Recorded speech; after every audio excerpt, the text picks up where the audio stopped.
So to answer this question over here, we're going to head over to the equity matrix. So our opponent, we said that they're opening 20%, but then they're only continuing versus our 3-bet 75% of the time. So let's narrow that range to 15%, because this is the range that we're interested in. We want to know, of the hands that they're calling, how are we going to do against that range? And let's take away aces and kings, because let's just assume that they would 4-bet those hands.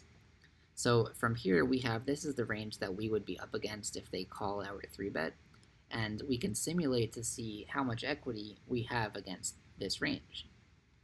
So, this is telling you pocket 10s at 61%, pocket 9s at 56%, and it's highlighting the hands in green that meet this requirement here of 50%. So basically it's telling you which hands, do you have more than 50% equity? Which hands are you ahead of this range here? And that's what we're interested in. We want to know what hands are going to be ahead of this range here.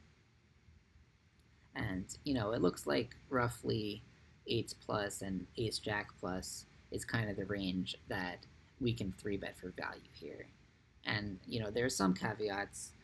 You want to think about post-flop playability, like, pocket 7s and pocket 8s don't play as well as like king queen suited, so you might prefer king queen suited.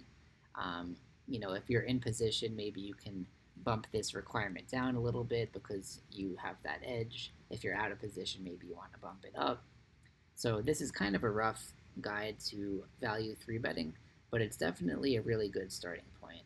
So using this tool, we can kind of see that 8s plus and ace jack plus is roughly the kind of range that we can 3-bet for value.